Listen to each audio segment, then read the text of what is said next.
त्रिस्तरीय जनप्रतिनिधिगण, मंत्री जी के साथ में चल रहे सभी सम्मानित जनप्रतिनिधिगण,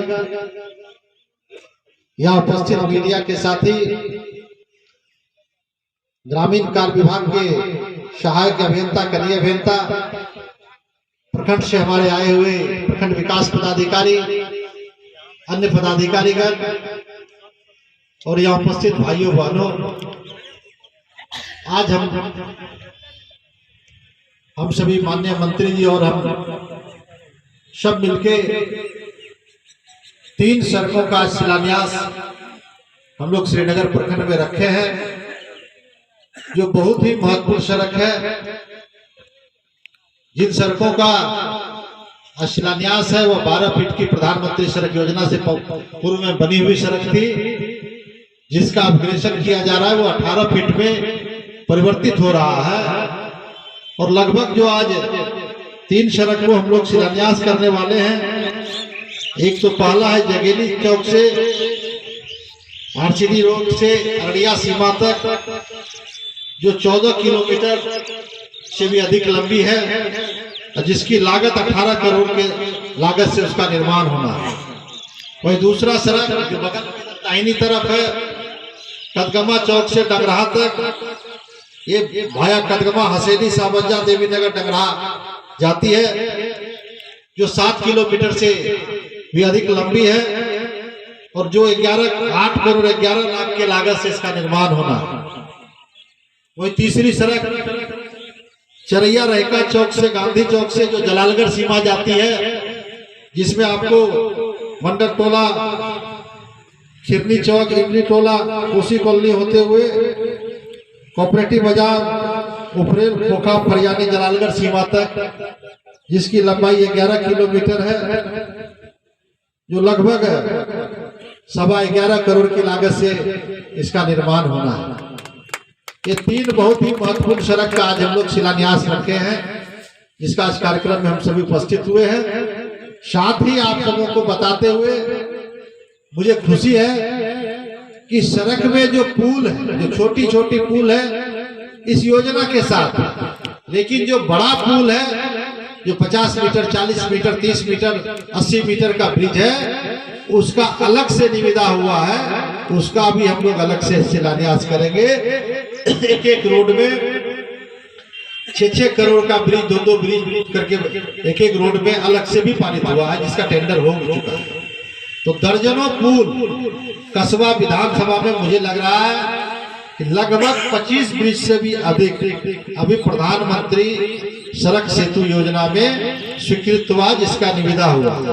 और कस्बा विधानसभा में टोटल हम लोग 13 पथ जो है का निविदा हुआ है, जिसकी लंबाई लगभग 120 किलोमीटर है और जिसका लागत 126 करोड़ से भी अधिक के लागत से जिसका निर्माण होगा। वहीं पे अभी हमको एग्जैक्ट जानकारी मिला कि 17 ब्रिज अलग से, छोटी छोटी ब्रिज को छोड़ दीजिए, जो बड़ी ब्रिज है, जो बड़ा पुल है, 17 पुल का निर्माण होना है। अब बताइए इस तरह से। वहीं पे अलग से फिर कस्बा से गेरवा पथ जो है वो 12.5 किलोमीटर है, वो भी लगभग 20 करोड़ के लागत से, वो भी अभी स्वीकृति में गया हुआ है। वही खोखा से जो जलालगढ़ का इलाका है वो भी स्वीकृति में गया हुआ है। तो कुल मिला के ऐसे समझा जाए कि चंपानगर से हम जब चलेंगे तो श्रीनगर होते हुए, जलालगढ़ होते हुए अमोर सीमा पहुंच जाएंगे। ये 18 फीट का सड़क हमको मिलने वाला है। कुल मिला के एक लंबी सड़क यहाँ से हम लोग एक बाईपास का निर्माण हो रहा है प्रधानमंत्री सड़क योजना से, जो इस इलाके के लिए, कस्बा विधानसभा के लोगों के लिए बहुत ही खुशी की बात है कि हम लोगों को खास करके पूरे जिले में सबसे अधिक सड़क प्रधानमंत्री सड़क योजना में कस्बा विधानसभा में हम लोग स्वीकृत कराने में कामयाब हुए। और हमारे विभाग के इंजीनियर लोग भी बहुत मेहनत किए हैं, इसके लिए उन लोगों को भी बहुत धन्यवाद कि आप लोगों की मेहनत से हम लोगों का अधिक से अधिक सड़क का स्वीकृति मिला, निविदा हुआ है और सड़कों का जाल बिछ रहा है। वही प्रधानमंत्री के अलावा माननीय मंत्री जी के अथक प्रयास से, नीतीश कुमार जी के नेतृत्व जो महागठबंधन की सरकार है, मुख्यमंत्री संपर्क पथ की सड़क है, उसको भी मरम्मती का काम दर्जनों सड़क कस्बा विधानसभा में हुआ है। जो सड़क जर्जर हो गया, 5 साल से अधिक मरम्मती का हुआ है।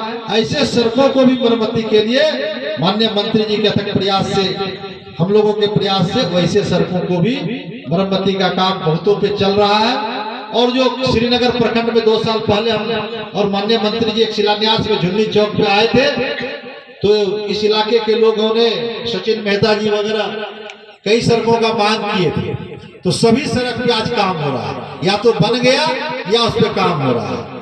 तो इस इलाके में अब सड़क जो नई सड़क है बहुत कम बचा है, कहीं इक्का दुक्का कोई मिल जाए तो मिल जाए, नहीं तो सभी सड़क इस इलाके में बन गया है, टेकअप हो गया है, या तो उस पर निर्माण कार्य चल रहा है। तो सड़कों में सड़कों का जाल बिछाया जा रहा है। उसी तरीके से बिजली के क्षेत्र में हर घर में बिजली लग गई। अभी अवधेश जी कह रहे कि पहले एक ही ग्रिड था कस्बा विधानसभा में, आज हमारे यहाँ 3-4 ग्रिड बन चुका है, और आवश्यकता के हिसाब से और भी आवश्यकता होगी तो और भी ग्रिड का निर्माण कराया जाएगा। ये माननीय मुख्यमंत्री जी का संकल्प है कि बिजली के क्षेत्र में कोई मरम्मत नहीं होगा, कोई काम बिजली का नहीं रुकेगा। आज किसानों के खेत में बिजली लग रहा है, किसानों के खेत में बिजली लग गई। जहां जहां बिजली किसानों के खेत में लग गया, ईमानदारी से बताने का काम करिए कि वहां के किसानों को कितना फायदा हुआ। जब हम इंजन से पटवन करते थे मक्का का, कितना हमारा पैसा उसमें लगता था। आज हम बिजली से अगर पटवन करते हैं तो उसमें हमको कितना का बचत होता है, ये सबको पता है। एक बार पटवन करने में अगर 1 एकड़ में पटवन करते हैं तो मुझे लग रहा है कि 200-300 रुपए का डीजल जलता होगा, और 1 एकड़ बिजली से अगर हम पटवन करते हैं तो मुश्किल से 50 रुपया का भी बिजली का बिल नहीं आता। ये अंतर हुआ, सभी क्षेत्रों में विकास हुआ, हर क्षेत्र में काम हो रहा है। खास करके आप सबों ने 2014 में जब आशीर्वाद देने का काम किया तो पूर्णिया में जो विकास मूलभूत चीज की आवश्यकता था, उसके लिए हम लोग निरंतर प्रयास करके पूर्णिया में एग्रीकल्चर कॉलेज हो गया, विश्वविद्यालय नहीं था, काफी दिनों से लोगों की मांग थी। हम लोग मुख्यमंत्री जी से निरंतर प्रयास करके पूर्णिया में विश्वविद्यालय की स्थापना करवाए। आज मेडिकल कॉलेज हमारा बनके तैयार है, इस वर्ष नहीं अगले वर्ष से उसमें पढ़ाई शुरू हो जाएगी। वहाँ मेडिकल की सुविधा बहाल हो गई है, डॉक्टर आ गए हैं। तो कई तरह का जो काम है स्वास्थ्य के क्षेत्र में वो भी काम हो रहा है। पासपोर्ट कार्यालय हमारे यहाँ नहीं था, वो भी खुल गया। पूर्णिया में अब एक पूरे शहर में हम लोग 6 लेन सड़क का निर्माण करा दिए। अब पूर्णिया से में बचा हुआ एक काम है वायु सेवा बहाल करना, जिसमें माननीय मुख्यमंत्री जी ने जो टर्मिनल बिल्डिंग के लिए एयरपोर्ट अथॉरिटी ने जमीन मांगा था, भारत सरकार ने जो जमीन मांगा था, राज्य की सरकार ने जमीन अधिग्रहण करके उनको दे दिया है। और रनवे का काम जो भारत सरकार के डिफेंस विभाग है, एयरफोर्स वालों ने रनवे भी बना के तैयार कर लिया है। अब मुझे विश्वास है कि केंद्र की सरकार को इस पे ध्यान देके, सिविल एविएशन को ध्यान देके यहाँ से वायु सेवा बहाल करने के लिए मंजूरी दे और बीट करा के यहाँ से वायु सेवा बहाल कराए। एक काम पूर्णिया का बचा है जो वायु सेवा बहाल करना, इसके लिए हम लोग लगे हुए हैं। आने वाले सेशन में इस पे फिर से जोर शोर से इस पे लगेंगे। लोकसभा में जो उड्डयन मंत्री हैं उन्होंने भी आश्वासन दिया है सदन के अंदर में कि पूर्णिया का वायु सेवा हम बहाल कर देंगे। ये आश्वासन उनके तरफ से सदन के अंदर में मिला है। मुझे विश्वास है कि आने वाले समय में हम लोग वायु सेवा भी पूर्णिया से बहाल कर लेंगे। सड़कों का जाल बिछ रहा है, बिजली घर घर लग रही है, किसानों के आया जा सकता है। और माननीय मंत्री जी से भी हम निवेदन करेंगे कि एक मॉडल के रूप में पंचायतों का चयन करके इस कार्य को कराया जाए, ताकि अधिक से अधिक हमारे इलाके के लोग हैं, नौजवान हैं, उससे प्रेरित होकर अपने अपने पंचायत में अपने अपने घरों में स्वरोजगार के लिए आपके विभाग से जुड़ के अधिक से अधिक काम कर सके।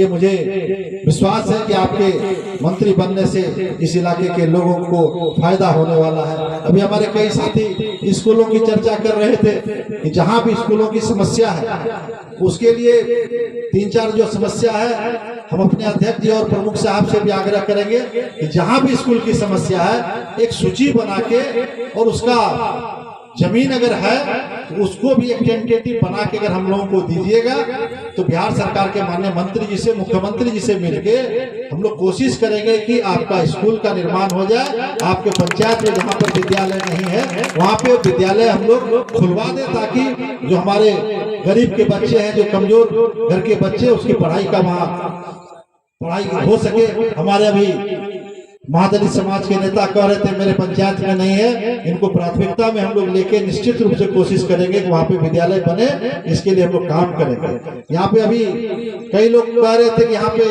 डिग्री कॉलेज होना चाहिए, इसके लिए हम भाई अफाक साहब से भी आग्रह करेंगे। हम भी अपने स्तर से, ये नीतिगत सरकार का फैसला होगा तभी हो पाएगा, क्योंकि प्रखंड स्तर पे सरकार ने नीतिगत फैसला लिया कि हम अनुमंडल स्तर पे डिग्री कॉलेज बनाएंगे, तो अनुमंडल स्तर पे आज डिग्री कॉलेज बन गया। अब सरकार को नीतिगत फैसला लेना होगा कि सभी प्रखंडों में हमको डिग्री कॉलेज बनाना है, तभी हो पाएगा। और आज आवश्यकता हो गई है कि सभी प्रखंड में डिग्री कॉलेज हो। इसके लिए हम सबों को माननीय मुख्यमंत्री जी से आग्रह जरूर करेंगे, पत्र के माध्यम से भी करेंगे, मिलके भी आग्रह करेंगे, अपनी सुझाव को देंगे कि सभी प्रखंड में डिग्री कॉलेज की मांग है, डिग्री कॉलेज की आवश्यकता है। सभी प्रखंडों में डिग्री कॉलेज बने, ताकि हमारे जो बच्चे और बच्चियां हैं उसको बाहर नहीं जाना पड़े, वो अपने अपने प्रखंड में उच्च स्तर की पढ़ाई कर सके। इसकी व्यवस्था मुकम्मल तौर पे हो, इसके लिए माननीय मुख्यमंत्री जी से आग्रह करेंगे। और बिहार में महागठबंधन की सरकार है, मजबूत सरकार है, तेज गति से विकास करने वाली सरकार है। नीतीश कुमार जी के नेतृत्व में, तेजस्वी जी के नेतृत्व में, राहुल गांधी जी के नेतृत्व में बिहार में और तेजी से काम होगा, बिहार का चौमुखी विकास होगा। इन्हीं शब्दों के साथ आप सबों को बहुत बहुत धन्यवाद, बहुत बहुत आभार।